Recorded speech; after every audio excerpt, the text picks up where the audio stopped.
Kenny, what did you think the biggest issue was this afternoon for you? Total domination. I don't know if there's any particular phase, or you could argue they shot the heck out of it. We didn't, but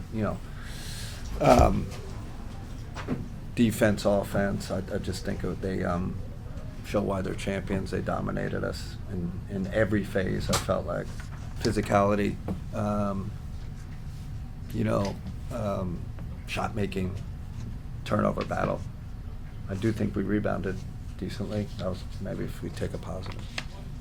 And then even going back to last year against the Thunder, Donovan has struggled from the floor. He was 5 of 18 today. What makes it such a difficult? I mean, Lou Dort is one of the best defenders in the league, and proved it again tonight. Mike? I know shots didn't fall, but did you like the quality of some of the shots? I didn't like our quite honestly, Mike, like either end. I don't like. It's hard for me to even pinpoint anything, right? Like I just thought it was. I mean, we got to the rim 19 times in the first half, and we couldn't fit. So you say it was threes. We got to the paint. We got to the rim. I'm a kind of disappointed how we read the rim, right? Like they got Chet Holmgren in there. He's probably the #1 rim protector in the league, and we didn't kick it out. It's like we have to understand, So it was physicality and force, but I also think it was our reads in the game. Like we didn't read the game right, and we didn't, just the decision making was troubling. Is that part of how OKC forces, not you guys play, but just the way they defend, forces guys to make decisions that they're not necessarily making on a night-in, night-out basis? Yeah, I mean they got great hands. They get in the paint, and then Chet comes over, and they stop you like that. If you try to finish over him, he's elite, forces tough finishes. Then when you try to pivot around, they come, they swarm you, and they take it from you. So, and then offense, they played a lot of 4 guards, 5 guards. They just drove and kick, drive and kick. They had us spinning around. Like I said, just total domination. Just got to call it like you see it. Kenny, they came into tonight's game as bottom 5 in the last 10 for 3-point percentage, and they tied a franchise record. Is there a point in the season? Tried a franchise record for percentage? 23 threes tonight. Is there a point in the season when it stops being shooting luck?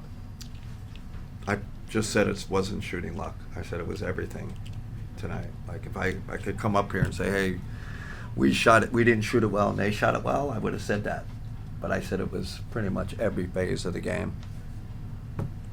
And then just looking at what Donovan needs when Darius isn't out there, is there a way to help him more when it comes to one-on-one? Yeah, we got to have other guys, step up and make plays. Our decision making when it wasn't in his hands weren't great. You're going to have that with young guys, playing some guys that aren't used to that role, and especially against the #1 defensive team in the league. So there is some context to that. But yeah, we're going to have to find a way to help him. I still think it's a case where he's got to keep trusting his guys, keep trusting your teammates. They'll make plays. We just got to do it more consistently. Spence? Is there any common thread the last couple of games? Like when you guys turn over the other team and turn it over right back after those turnovers, do you notice that in the last couple? Oh gosh, that is not a good thing. So we turned it. Like you get a steal, yeah, and then like maybe 2-3 seconds after that, they get the possession right back. I was just, it was weird. Like some of the passes we made tonight, and I did feel like in the first half it's a lot of time we're trying to force feed Donovan, right? And they got a guy like right next to him, and it's like other guys got to bring it up sometimes, right? And if you keep force feeding them, it's going to slow us down, and the other team's going to cause turnovers. But yeah, you should normally, when you force a turnover, you should be able to go and get a good shot. That's usually how it works. So I'm glad you brought that up. It does seem like it happens. Yeah, and then something stood out to me a few weeks ago when you said you can't play Sam 48. You'd love to play him 48. You'd love to play him every game. Yeah. What can you do as a coach to try and get that level of spacing and a little bit more, tension off of the guys when they're a little bit crammed? Get Sam healthy. I think that's what you do. That's the answer. Jeff? Kenny, sometimes, in games like this, you said there's peaks and valleys in a long season.